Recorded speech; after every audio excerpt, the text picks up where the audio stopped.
नमस्कार and welcome. मैं हूं जया सिन्हा और रंग तरंग के आज के इस अंक में आप सभी का बहुत बहुत स्वागत है।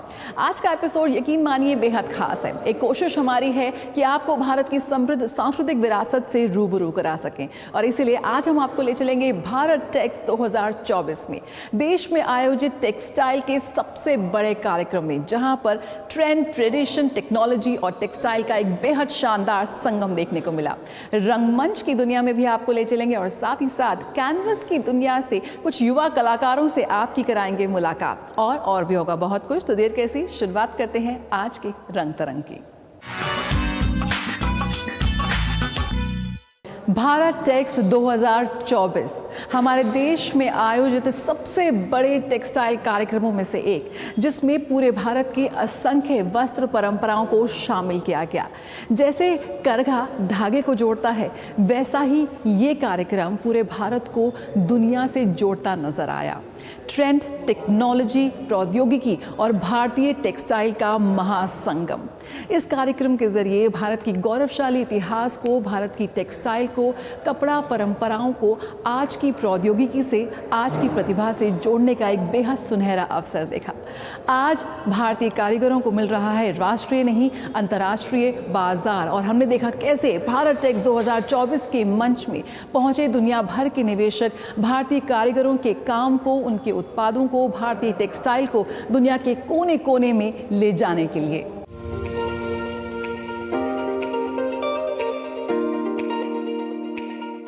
देशों के 3000 से अधिक प्रदर्शक और व्यापारी तथा लगभग 40,000 से ज्यादा आगंतुकों का समागम। ये है नई दिल्ली के भारत मंडपम में आयोजित देश का अब तक का सबसे बड़ा वैश्विक टेक्सटाइल कार्यक्रमों में से एक, भारत टेक्स 2024, जिसका उद्घाटन किया प्रधानमंत्री नरेंद्र मोदी ने। प्रधानमंत्री ने इस अवसर पर आयोजित एक प्रदर्शनी का भी अवलोकन किया।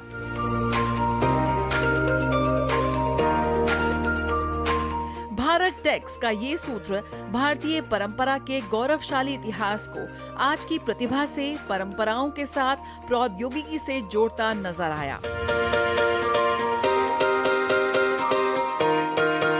इस आयोजन ने एक भारत श्रेष्ठ भारत का भी एक शानदार उदाहरण पेश किया। इस कार्यक्रम में पूरे भारत की असंख्य वस्त्र परंपराओं को शामिल किया गया।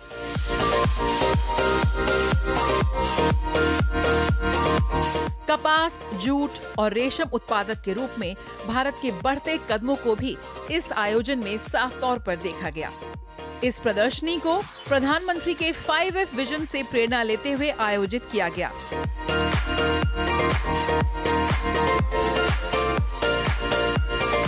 इस आयोजन ने कपड़ा क्षेत्र में भारत की शक्ति को प्रदर्शित किया और वैश्विक कपड़ा महाशक्ति के रूप में भारत के बढ़ते कदमों को भी रेखांकित किया।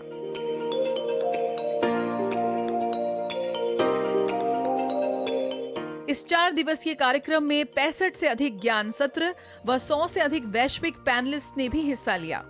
साथ ही भारत टेक 2024 में इंडी हार्ट, भारतीय कपड़ा विरासत, स्थिरता और वैश्विक डिजाइन जैसे विविध विषयों पर फैशन प्रस्तुतियां, साथ ही इंटरैक्टिव फैब्रिक परीक्षण क्षेत्र और उत्पादन भी प्रदर्शित किए गए।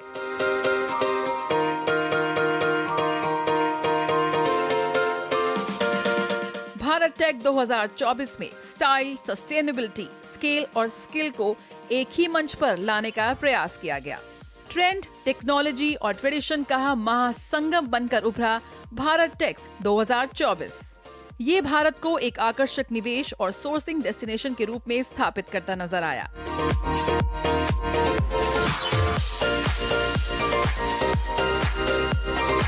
कश्मीर की पश्मीना शॉल से लेकर उत्तर प्रदेश की बनारसी साड़ी तक, यहाँ पहुंचे कारीगरों ने प्रधानमंत्री द्वारा दिए गए वोकल फॉर लोकल जैसे नारों की बढ़ चढ़कर सराहना की।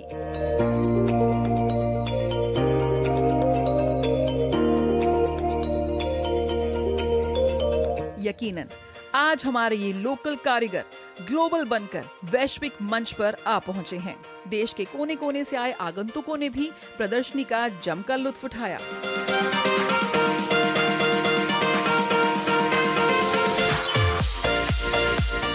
यकीनन भारत टेक्स 2024 इंटरनेशनल ऑडियंस के सामने ब्रांड इंडिया को प्रेजेंट करने में बेहद कामयाब रहा। रंग तरंग, डीडी न्यूज।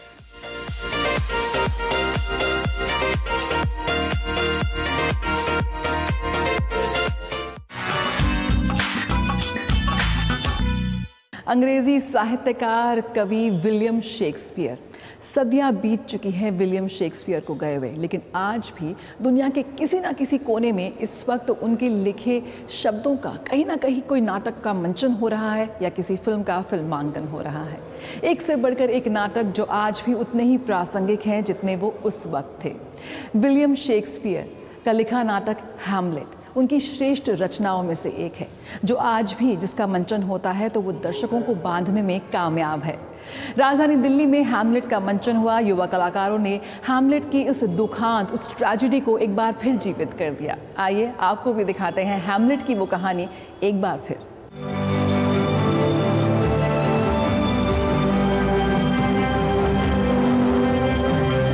हैमलेट की त्रासदी विलियम शेक्सपियर द्वारा 1599 और 1601 के बीच किसी समय लिखा गया एक दुखंत नाटक है। शेक्सपियर के हैमलेट का सबसे लंबे नाटक का मंचन हुआ राजधानी दिल्ली में।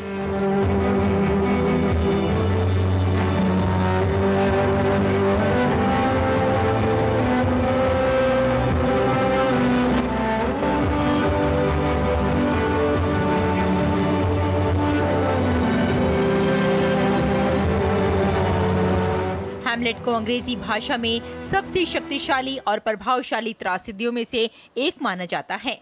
ऑफेलिया, तुम अपने जीवन के इस कठिन संघर्ष में अभी नादान हो।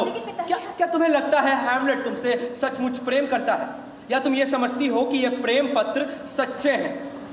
मैंने इस बारे में कोई निश्चित धारणा नहीं बनाई है पिताजी, लेकिन उसके प्रेम व्यवहार में मेरे प्रति एक अटूट सम्मान की भावना है, और जब भी उसने मुझे वचन दिए हैं तभी भगवान को भी साक्षी बताया है। यही जाल तो मूर्ख पक्षियों को पकड़ने के लिए बिछाए जाते हैं।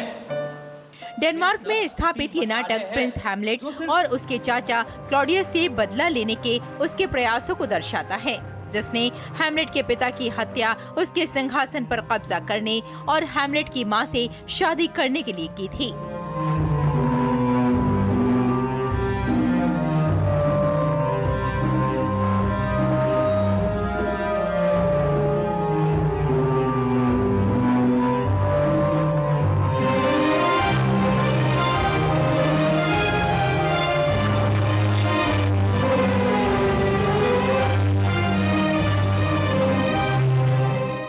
इस कहानी को एक बार फिर जीवित किया युवा कलाकारों ने श्री राम सेंटर के मंच पर। निर्देशक थे वरुण शर्मा। उनकी कोशिशें रहीं कि दर्शकों को हैमलेट का नया भाव देखने को मिले।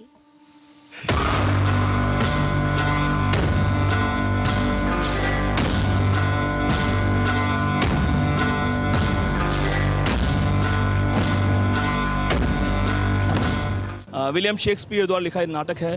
विश्व भर में ये नाटक खेला जाता है और अलग अलग तरीके से खेला जाता है। मेरी एक इंटरप्रिटेशन थी इस नाटक को लेकर, एक तरीका था। उस नाटक को मैंने यहाँ पर मंचित किया और दर्शकों ने काफ़ी सराहा।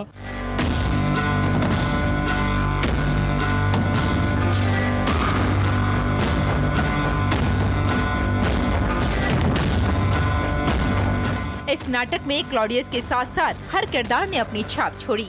बेहतरीन लाइटिंग, स्टेज सज्जा, वेशभूषा दर्शकों को हैमलेट की दुनिया में ले गए।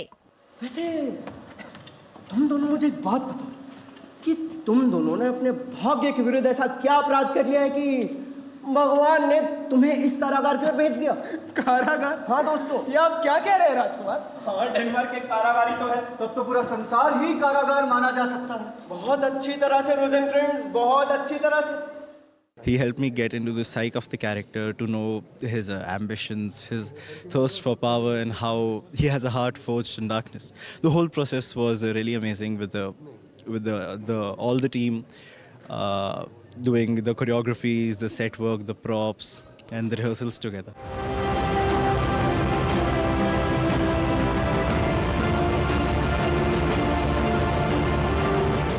अंतहीन पुनर्कथनों के बाद भी हैमलेट आज भी दर्शकों को बांधने में कामयाब रहा।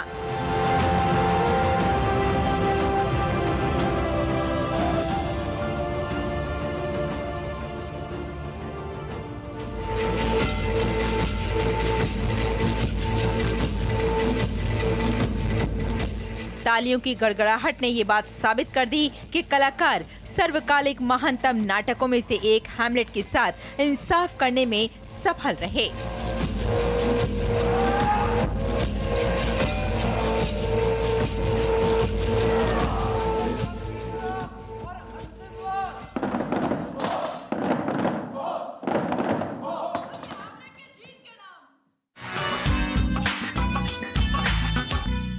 आप मेरे पीछे देख सकते हैं बेहद खूबसूरत स्कल्पचर्स, क्योंकि इस वक्त मैं मौजूद हूं एक बेहद खास प्रदर्शनी में, युवा संभव। इस प्रदर्शनी में शिरकत कर रहे हैं हमारे देश के 20 युवा कलाकार। इस प्रदर्शनी को क्यूरेट किया है रॉबिन डेविड ने, और यहाँ पर हम देख सकते हैं कि युवा स्कल्पचर्स ने, इन युवा कलाकारों ने आज के विभिन्न मुद्दों को बेहद खूबसूरती से, बेहद संवेदनशीलता से अपने इस स्कल्पचर्स में रूप दिया है। प्रकृति दोहन की बात हो या मौजूदा सामाजिक ताने बाने की, तमाम ऐसे विषय हैं, मुद्दे हैं जिन्हें बेहद संवेदनशीलता से, बेहद कल्पनाशीलता के साथ इन युवा कलाकारों ने अपने इन क्रिएशंस में प्रदर्शित करने का प्रयास किया है। तो आइए आपको दिखाते हैं एक छोटी सी झलक इस प्रदर्शनी युवा संभव की, और साथ ही करते हैं मुलाकात इन युवा कलाकारों से।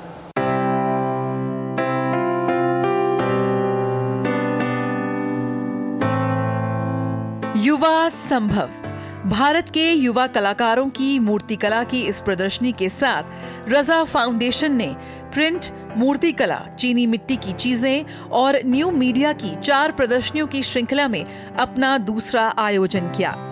ये प्रदर्शनी ऊर्जा, अभिव्यक्ति की जीवंतता, नई सामग्री की रचनात्मक उपयोग और नई सोच को सामने लाने में सफल रही। मैंने इस काम में एक वोम बनाया है, मदर वोम, एंड उसमें मैंने एक पेड़ को कैरी करके दिखाया है। लाइकवाइज जैसे मदर अपने बच्चे को 9 महीने तक वोम के अंदर प्रिजर्व करती है, उसको फिर केयर करती है, एंड होल हर लाइफ वो उसकी केयर करती है। तो मेरा बस मेन पर्सपेक्टिव यही है कि हमें नेचर को कैसे प्रिजर्व करना है और कैसे, मतलब कंसर्न दिखाया है।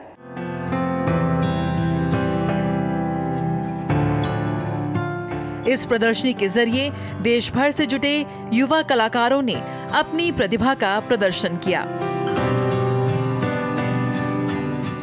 यहाँ पे जितने भी आर्टिस्ट मिले हैं मैम, मेरे को बहुत ही अच्छा लगा। उनका वर्क भी मैंने देखा, सभी से मतलब कि अलग अलग एक्सपीरियंस देखने को मिला सभी का, और टॉपिक के बारे में। तो मतलब कि मेरे को यहाँ पे बहुत ही अच्छा लगा देख।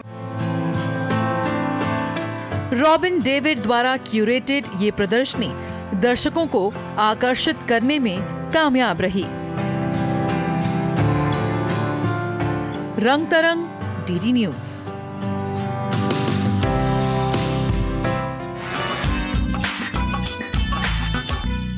बसंत पंचमी का उत्सव देश भर में हर्षोल्लास के साथ मनाया गया। इसी कड़ी में आइए आपको लिए चलते हैं दिल्ली से सटे गुरुग्राम में आयोजित एक खास कार्यक्रम में, जहां पर समाज के विभिन्न वर्गों के लोग शामिल हुए, विभिन्न धर्मों के लोग एक साथ आए और बसंत पंचमी का त्योहार पारंपरिक अंदाज में मनाया गया।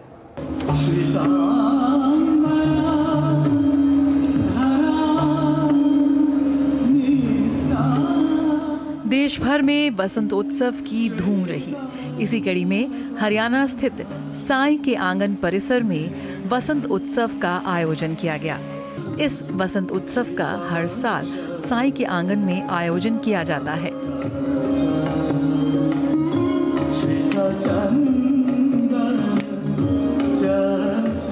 इस बार भी देश भर से श्रद्धालुओं और कलाकारों ने इस बसंत उत्सव में हिस्सा लिया।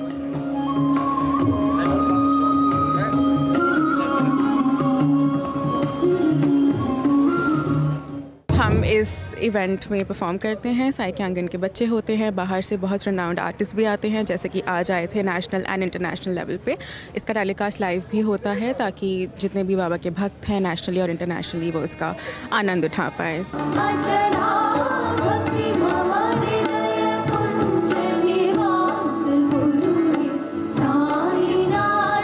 ज्ञान और कला की देवी माता सरस्वती जी को समर्पित बसंत पंचमी का ये उत्सव मौजूदा दौर में भी गुरु शिष्य परंपरा की याद दिलाता है।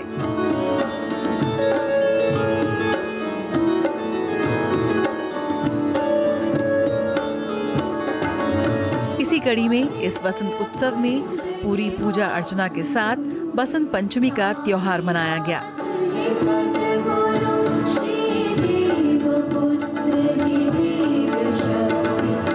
इस मौके पर देश भर से आए कलाकारों ने बेहद यादगार प्रस्तुति भी दी।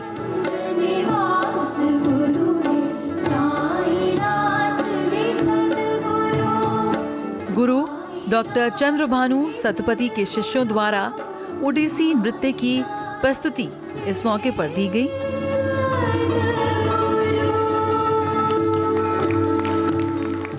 साहित्य, संस्कृति, कला, नृत्य परंपरा को बजाय रखने के लिए बहुत बड़े बड़े कलाकार, बिरजू महाराज सब यहाँ चुके हैं। इस बसंत पंचमी को हम लोग नहीं कर पाए, इसलिए आज के दिन निश्चित करके किया गया। यहाँ पर बच्चों को सारे कलात्मक सृजनात्मक कार्यों के लिए प्रोत्साहित किया जाता है ताकि उनका जो गुण हो विकसित हो।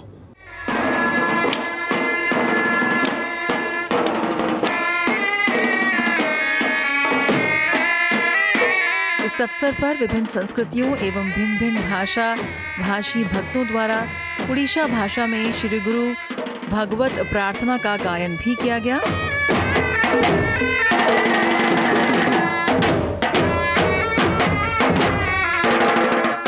ये एक सांस्कृतिक संपदा को बचाए रखने के लिए एक आध्यात्मिक परिवेश में बहुत बड़ा प्रयास है जो गुरुजी डॉक्टर सतपथी जी के मार्गदर्शन में और उनके दिशा निर्देशन में कई वर्षों से किया जा रहा है। देश विदेश के बहुत प्रसिद्ध कलाकार यहाँ पे आए हैं, उन्होंने समय समय पे यहाँ पे अपना योगदान दिया।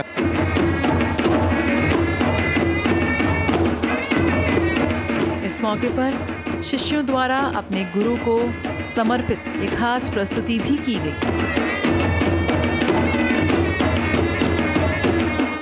रंग तरंग, डीडी न्यूज़।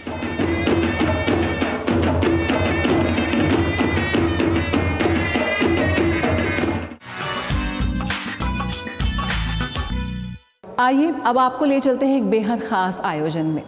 इस शाम में राजस्थानी लोक संगीत की धूम रही, लेकिन खास बात ये थी इस कार्यक्रम में शिरकत कर रहे ऑडियंस, यानी कि वो खास बच्चे जिन्होंने इस कार्यक्रम का जमकर लुत्फ उठाया। दिल्ली ब्लाइंड रिलीफ एसोसिएशन ने अपनी स्थापना के 80 साल पूरे किए हैं और उस स्थापना का जश्न मनाया उन्होंने राजस्थानी गीत संगीत के साथ। ये बेहद ख़ास बच्चे हैं, दिव्यांग बच्चे हैं, लेकिन अपनी प्रतिभा से, अपनी मेहनत से आज की इस दुनिया में, इस समाज में अपने लिए अवसर तलाश रहे हैं, अपने लिए एक सही स्थान तलाश रहे हैं। आइए मुलाकात करते हैं इनसे।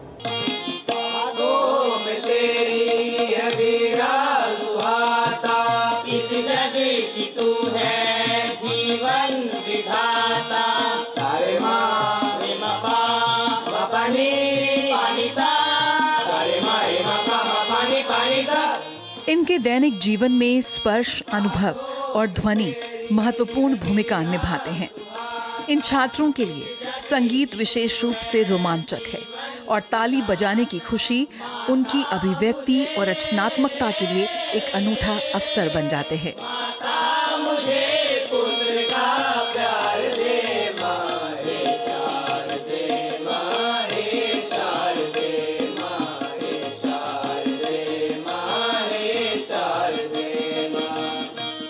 अपनी 8 दशक लंबी यात्रा का जश्न मनाते हुए दिल्ली में ब्लाइंड रिलीफ एसोसिएशन ने एक बार फिर इस बात को दोहराया कि उन्होंने हमेशा इस बात पर विश्वास किया है और विश्वास करते रहेंगे।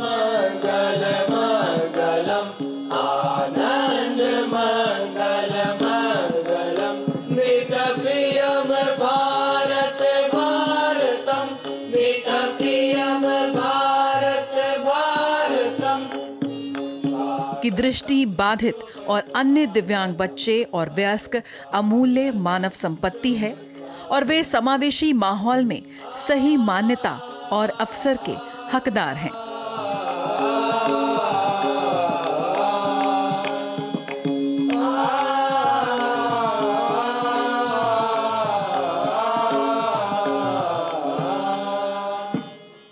आज के दिन तो बहुत उत्कृष्ट और ख़ास करके 80 वर्ष पूरे हुए हैं द ब्लाइंड रिलीफ एसोसिएशन के, और ये एक बहुत अविस्मरणीय क्षण हमारे लिए हैं और ये नहीं भुलाए जा सकते, क्योंकि इस स्कूल ने बहुत कुछ दिया है, चाहे वो अध्ययन के क्षेत्र में हो या फिर जो एक्स्ट्रा करिकुलर एक्टिविटीज़ हैं उन क्षेत्रों में भी। तो ये वाकई सराहनीय है और बहुत आज का दिन बहुत ही अद्वितीय, शानदार।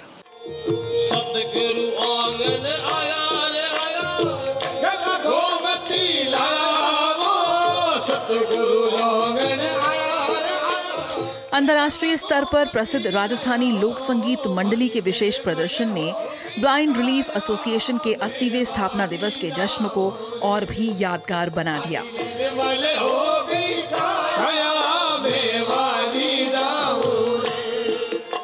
जी, उत्साह तो आपने देखा ही है, जैसे बच्चों ने आज ये कार्यक्रम, इतना आनंद मंगलमय कार्यक्रम हुआ है। 80 वर्ष की उम्र में जब आप इस किस्म का आनंद बनाते हैं तो लगता है कि अगले 80 वर्ष का उससे भी कई वर्ष आप जी सकते हैं।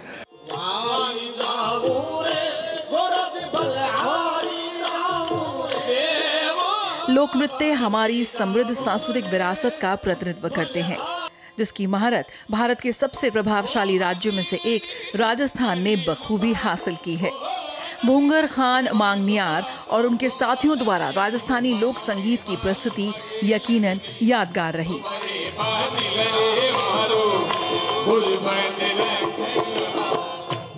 मैम, बहुत उच्च लेवल का अनुभव था मेरा। एक तो हमने 8 इयर्स कंप्लीट किया अपने स्कूल के, ये एक और प्राउडेबल मोमेंट है हमारे स्कूल के लिए और हमारे लिए। और उस पर ये फंक्शन जो राजस्थानी फोक म्यूज़िक का था, हम पहली बार सुन रहे थे, तो बहुत इन्जॉयमेंट था ये, इसमें बहुत इन्जॉयमेंट थी, बहुत एक्स्ट्रा हैप्पीनेस थी, मज़ा आया सुन के बहुत।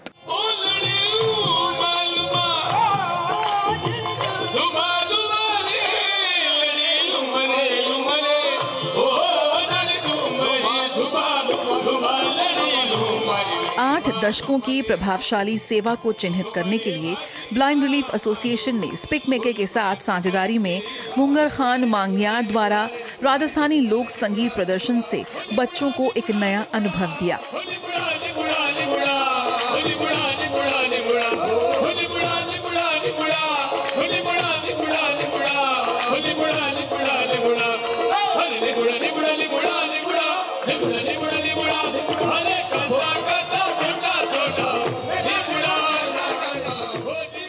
कीर्ति वधेरा की रिपोर्ट, रंग तरंग, डीडी न्यूज।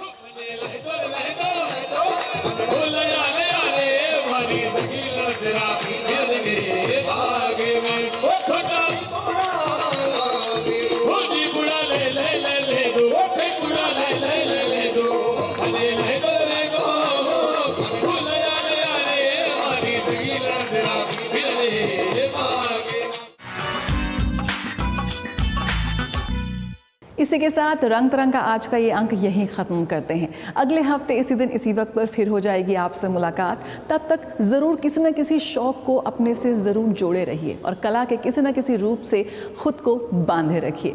रंग तरंग के आज के इस अंक में इतना ही। मुझे और मेरी पूरी टीम को दीजिए इजाज़त। नमस्कार।